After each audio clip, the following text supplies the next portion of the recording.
In this age of automation and AI, we tend to think a lot about how robots are going to change our lives, how they're going to affect our work. And so we're going to dive into that now with Serve Robotics CEO Ali Kashani, and I think he might have a friend with him.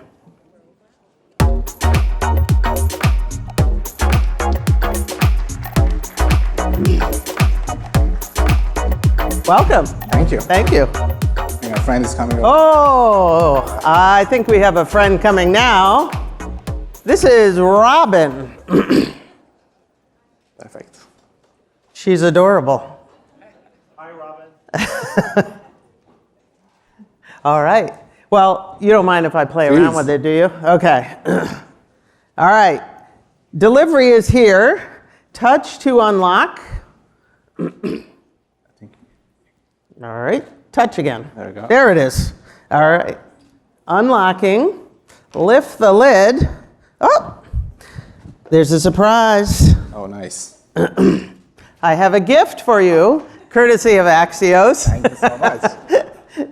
Thank you, Robin. Enjoy. Aha. All right, please. Thank you. Okay, this is cool. This is my first interaction with a sidewalk robot. I think, we've thought of them a lot as novelties, but they are actually starting to scale now. So talk a little bit about why now, what's happening, what has changed, whether it's technology, environment, business opportunity, why now? There is really a number of forces coming together, but just to give context, you can go to LA right now. We have hundreds of robots. You can order from thousands of different restaurants on Uber Eats and get a robot delivered to you. In fact, we're also in Miami recently, about to go to Dallas and Atlanta soon. And by the end of the year, we're going to have 2,000 robots across the country. The reason this is possible is obviously AI. We've gotten to a point where computers can really understand the environment and communicate with us. That there's been a lot of changes just in the last couple of years. But that robot comes with a lot of other pieces of technology, from communication, being able to connect to the network that's now available everywhere so that when it needs help, can ask for help, or the LiDAR technology on top, which now costs like 90-something% less than it did just a few years ago. The batteries, all those pieces have really come down in cost to a point where we can actually make this work really reliably, almost better actually than human couriers right now in major cities in the country. Well, I get my burritos in a car right now. Yes. Are you trying to replace the Uber Eats driver? Is that what this is about?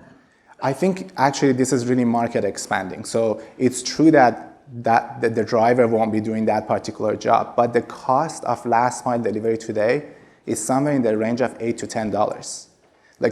Let's compare that for a second. If you order something from China, it costs $2 to get it to your front door. You order it from Chinatown, it costs almost $10, right? You bring that cost down to, let's say, $1, this is gonna actually create a lot more jobs for delivery drivers, for people who maintain and manage robots, for people in restaurants. So for the foreseeable future, I think this is gonna be more like ATM machines, where initially everybody thought they're gonna get rid of teller jobs, but they brought the cost of banking down, and banks opened more branches, they worked with more customers, therefore they hired more tellers. I think this is gonna be a very similar impact. Now, I'm presuming this is electric, Right. so it has to be recharged. Yes. How does that get handled? How long can it go on a charge? I don't want to have range anxiety and have my food getting cold in there. So we have depots, multiple depots in LA right now, in Miami, where the robots are there overnight, they charge, they get cleaned, they get maintained. In the morning, they just go to work. They stay out all day. They're just like any other, Uber driver. Basically, they just go around. They're not dedicated to a restaurant or anything. They just get a job from the closest restaurant, drop it off at the customer. They go to the next restaurant. And then at night, when they're done, they come home. And that's when they get, again, cleaned up, charged, get ready for next working day. I'm curious about the safety record. A lot of cities have banned scooters, for instance, on the sidewalk. What makes these safer? It's actually just physics. We have 3,000 times less kinetic energy than a car. And that's what's the safety risk, is the transfer of kinetic energy from a car to a person that causes damage or possibly fatality. Our robots, they just can't hurt people the same way, because even if they come into contact with someone, the most likely scenario is they just walk away. So this is just inherently safer. Of course, they also have all these really fancy sensors. I believe we actually are making roads safer right now by getting rid of the cars, the 2-ton car moving 2-pound burrito that you were kind of alluding to earlier. But getting rid of those cars and replacing them by the robots, it's already making those cities safer. Well, as these things proliferate, do we need rules of the road for robots? Like, on traffic laws now, we have the yellow line. If there's so many of these things replacing cars, like, take me to that future. For sure. Actually, whenever we go to a new city, like even the first time we went to Los Angeles, we reached out to them and said, hey guys, there's no laws in the book that says this is illegal, but we do want to let you know, we want to come operate here, we want to be partners with you. And they actually confirmed that. Over time, we worked with them and developed a permitting program. And we helped actually inform them what makes robots safe, what are the important things to take into account when you're deploying robots, what capabilities should they have. So yes, I absolutely expect there would be rules of the road over time. But our first priority is just be safe in the very chaotic environment of a sidewalk. I mean, these robots, they deal with people, children, pets, goats. We've had to deal with goats. I mean, Goats in Los Angeles? On a sidewalk in Los Angeles, like there's nothing that you can expect, not expect in Los Angeles. So we want to be safe there without any rules even. But over time, I expect those rules are going to be developed. If you, do you anticipate that there will be federal regulations of these robots, or is it like a city-by-city rules of the road as we've discussed? Yeah, so sidewalks are not federally regulated. They're usually municipalities and states. There's 20-something states that have actually put regulations in favor of robots already. They're encouraging robots to go there. I would expect that it stays within municipalities and states, but probably states are going to have a really big role to play to kind of unify the framework. Now, I think this is your newest Generation 3 robot. Briefly tell me what the whiz-bang features are. And then I believe you're going to be coinciding this with drones eventually, so we'll get to that. Okay. But tell me what's unique about this. So, I mean, think about this as iPhone 2 or iPhone 3. There's going to be always like the next generation. We are improving everything.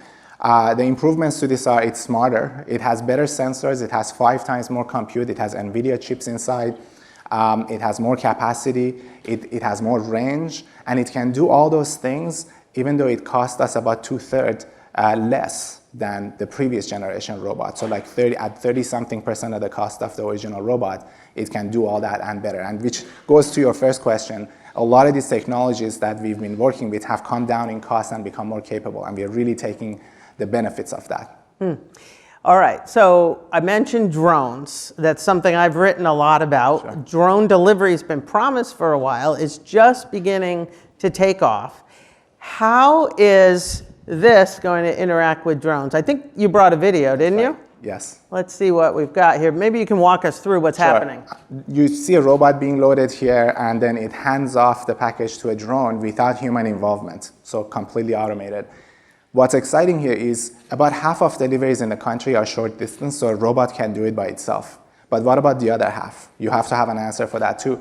It turns out drones are really fantastic to do the other half of those deliveries. They go longer distances, they can do it fast. Again, they emit less, they cause less congestion. However, the challenge for them is getting to the restaurant. How do they get the food? How to get the drone to the restaurant. That's right, because restaurants are usually in busy places. Yeah. You need dedicated real estate for a drone to operate. But with this, our robot can take care of that. Our robot picks up the item from the restaurant, brings it to a nearby loading device, which is what you're looking at. It's a passive device. It doesn't need electricity or anything. It's just a mechanical thing. Hands it over to the device, and then you can see the Ring drones over there that takes the delivery to the customer. Now, your partner in that is Google's Wing. That's right. They've been doing a lot of work with Walmart, for example. So do you have a deal brewing with Walmart that you could bring the goods from the store to the parking lot instead of having a courier run them out? Actually, we have done a pilot with them a couple of years ago where our robots did a number of things. One was taking the items from the back office to the parking lot where the customers are waiting. So that's the curbside pickup.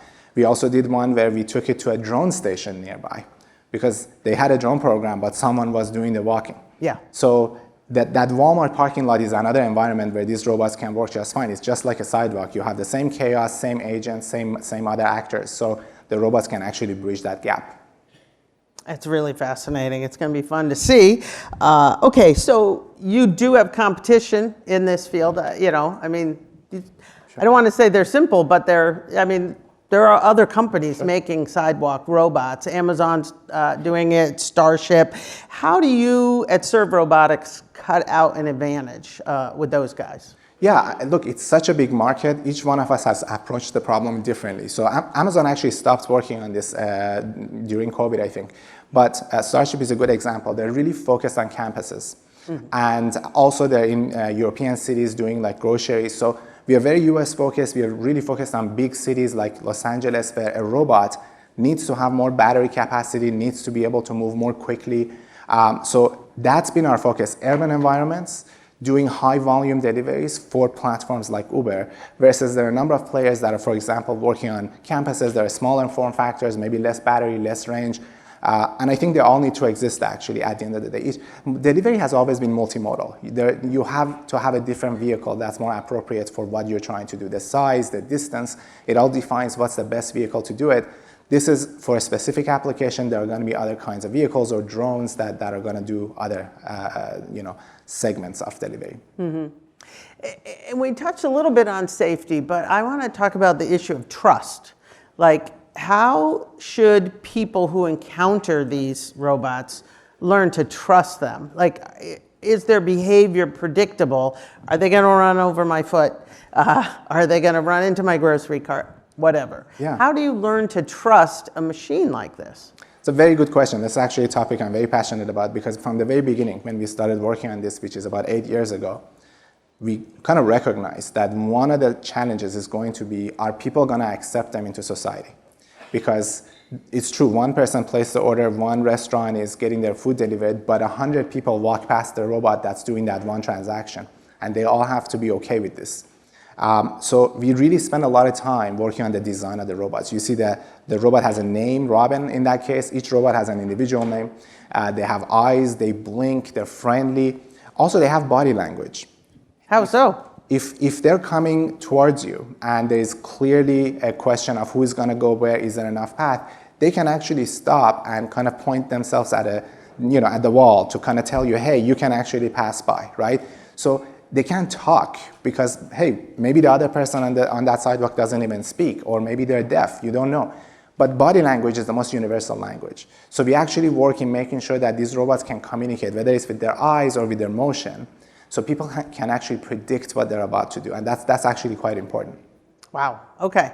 Well, we're out of time, but I do want to ask you our one fun thing. What's your favorite order to get delivered? I mean, just get like 4 or 5 pizzas in there and feed the whole team. You can fit 4 or 5 pizzas in there? Yeah, for sure. All right. All right. Well, Ali, thanks so much for being here. Thank you.